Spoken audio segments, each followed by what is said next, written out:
Ok, chicos, el día de hoy vamos a hablar un poco de ese gran genio del 480 italiano, Leonardo da Vinci, quien fue polímata de polímatas. ¿Qué es un polímata? No es la persona que mata a muchos polímata es la persona que tiene gran conocimiento en muchas áreas del saber humano. Y bueno, qué decir de Leonardo, quien nació un 15 de abril de 1452 en Anciano, Italia, y lamentablemente murió un 2 de abril de 1519 en la corte del rey de Francia.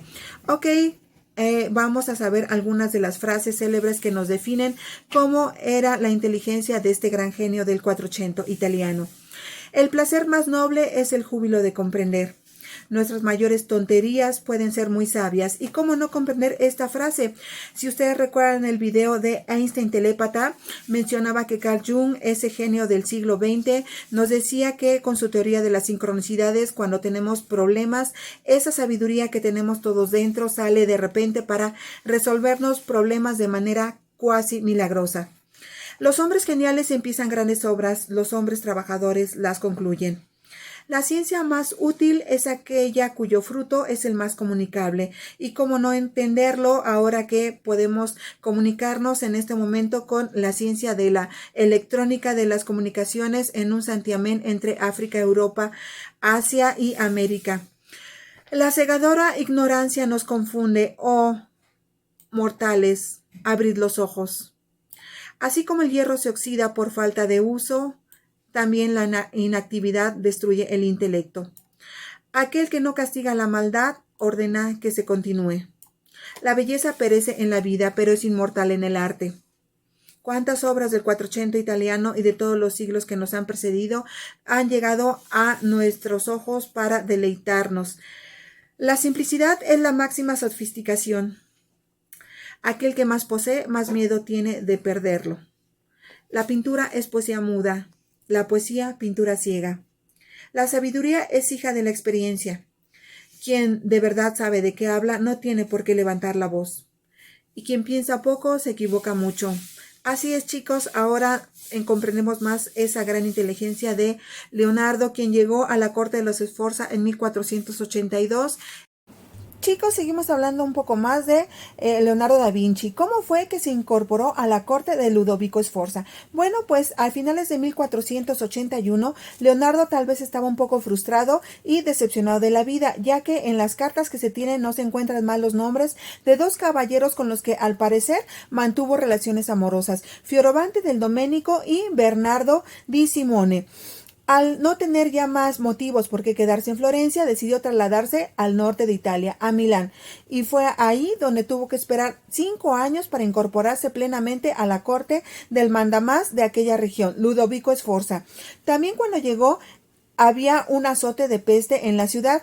Inquieto como era y estudioso, analizó la situación y se dio cuenta que las plagas pegaban más en la ciudad que en el campo, respondiéndose a sí mismo que era por el hacinamiento que había en las grandes ciudades. Entonces empezó a llenar sus cuadernos con muchos bocetos y estudios de urbanización y llegó a la solución. Se haría una ciudad futurista de 2 niveles. En el primer nivel estarían las mansiones de la clase dirigente, los peatones, y sería la parte, se le puede llamar así, estilizada de la ciudad. Y la parte baja sería las habitaciones para la gente normal, el comercio y los transportes. Estas ciudades, por lo tanto, tenían complejos sistemas hidráulicos que él había diseñado para sanear las aguas de la ciudad, ya que se dio cuenta que también era uno de los principales males de las grandes ciudades. Aunque Ludovico no le confió la construcción de la Catedral de Milán, sí contribuyó con algunas maquetas que le ayudaron mucho a concluir la obra a la comisión que la erigía. Al igual que su maestro Alberti, pensaba que la anatomía y la arquitectura estaban íntimamente ligadas, y si uno quería saber de una, tenía que conocer de la otra. También en aquel tiempo conoció al gran pintor Bramante. También él estaba muy interesado en la ingeniería y en la arquitectura, y le ayudó mucho a Leonardo para estilizar sus conocimientos sobre ambas materias. Fue el único capaz de ver el arte desde la perspectiva de un científico y de ver la ciencia desde la perspectiva de un artista. Uno de los primeros encargos que le realizó el duque de Milán, Ludovico Sforza, a Leonardo da Vinci a su llegada a Milán en 1482 fue la realización de una estatua ecuestre para gloria y fama de la familia Sforza. Debería de ser un caballo, estar enorme, de medir más de 7 metros y ser vaciado en bronce. Inmediatamente Leonardo se puso a bosquejar este equino. Uno de sus primeros ensayos fue un caballo de más de 7 metros realizado en arcilla, y todo el bronce que llegaba al reino de Milán lo acumulaba Leonardo para esta tarea. Lamentablemente, en todo el tiempo que estuvo Leonardo bajo las órdenes de Ludovico, nunca se pudo ver concluido este equino. Y en 1499, que llegó la guerra contra los franceses, este bronce debió de ser utilizado para la fabricación de municiones. En 1977, a raíz de un artículo que realizó la revista National Geographic llamado A Horse That Never Was, el millonario Charles Dent tomó este proyecto como el leitmotiv de su vida, y a raíz de su muerte en 1994, la gran artista Nina Okumi al fin realizó el caballo. De este caballo se hicieron 5 copias, y una de ellas está expuesta en el hipódromo de Milán, en el hipódromo de San Siro, en Italia. Leonardo también vivía con la idea de que alguien más podría hacer uso de sus maravillosos inventos. Por lo tanto, desarrolló varios sistemas cifrados para esconderlos del vulgo. Asimismo, desarrolló una escritura de difícil lectura, ayudado con el espejo, para esconder todos sus desarrollos científicos de posibles espías y personas ajenas. La temporada que vivió Leonardo en Milán fue una de las más productivas de toda su vida. Les voy a leer algunos de los inventos que desarrolló en Milán.